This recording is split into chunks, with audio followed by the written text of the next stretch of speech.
Xocalı uzun müddətdir ki, mühasirədə fasiləsiz atəş altındadır. Şəhər sanki ölüm halqası ilə əhatələnib. Sakinlər elektriksiz, ərzaqsız və tibbi yardımsız qalıblar. 1992-ci il fevralın sonlarına doğru düşmən təzyiqi daha da artırdı.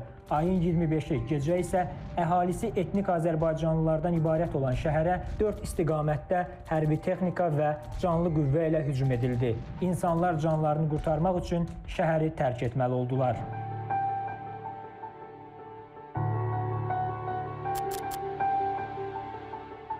Zənurə Səlimovanın o vaxt 20 yaşı var idi. 4 ay idi ki, ailə qurmuşdu. Müharibə yeni qurulan ailənin xoşbəxt günlərini də əlindən aldı.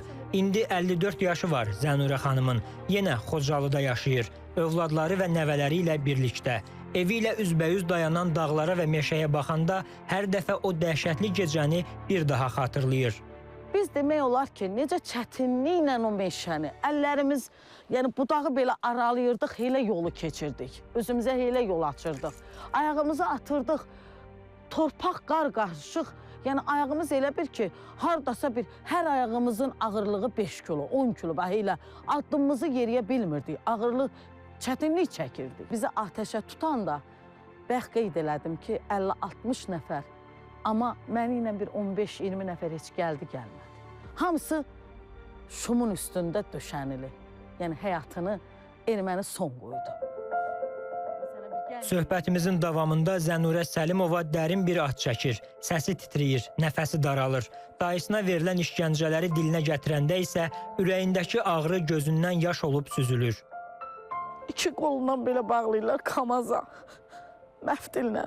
O qədər sürüddürlər ki, beyin düşür, elə bir beyin tökülüb yerə. Gətirirlər ölmüş meydin yaxından, lap yaxından, ürəyindən solda. 2 dənə ateş açırlar. Biz artıq onu 5 gündən sonra onun meydini vermişdilər. Biz onu tanımadıq.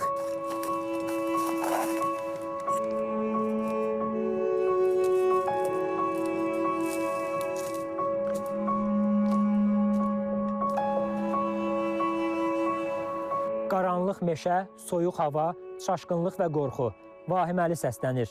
Düz 34 il əvvəl hazırda dayandığımız meşə o qanlı hadisələrə şahidlik etdi. Düşmən buranı sanki ölüm tələsinə çevirmişdi. O gecə Xocalıların tək istəyi vardı. Bu dəhşətin bitməsi və təhlükəsiz yerə çatmaq. Kamran Nəsirov isə Xankəndi sakinidir. Doğma şəhərində uzun illər ermənilərlə qonşu olub. Amma məkirli qonşular onu evindən didərgin salıblar. Bundan sonra o müvəqqəti olaraq Xocalıya pənah gətirib. Ermənilərin hücuma keçdiyi gecə sakinlərin şəhərdən təhlükəsiz çıxmasına kömək etməyə çalışıb. Deyir, soyuq, buz kəsən qarlı fevral gecəsində Qarqar çayı Xocalı sakinləri üçün ilk dayanacaq oldu. Qaladaraz tərəfdən, bu Yenikənd tərəfdən, Xankəndi tərəfindən hücum girdi. Cəmaət elə oldu ki, posta duran orada qaldı, onun arvad, uşağı, övladı, hamısı qoşuldu, birinə qaçdı. Biri belə qaçdı, çayda qalan oldu, nə bilim, dağlara çəkildilər. Burayla da getdilər, Əskərənin qabağında Qaraqayı deyirlər, orada ermənilər onları atəşə tutdu. Nəticə çox ağır idi. Köməksiz insanlar düşmən mühasirəsində atəş altında qalmışdı. Meşədə 10-15 dəstə çıxdı qabağımıza. Qalıblar belə. Yəni bilmirlər hara çıxsınlar, bilmirlər hara çıxsınlar. Bir-birini çağırırdıq, gəlmirdilər. Kimsən sən? Çox vaxt o gavur heyli eləyirdi. Çağırırdı, filan kəsəm yalandan. Gəlirdi, yığıb aparırdılar.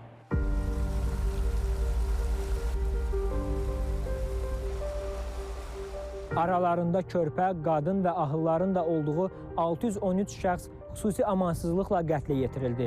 Əsir götürülənlər arasında bugünə kimi aqibəti məlum olmayanlar var.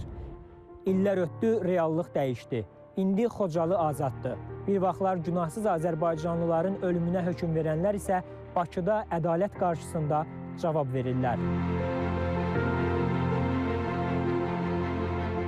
Qasım Xuluflu, Namiq Ağayev, Rəhim Səfərov, İTV Xəbər, Xocalı.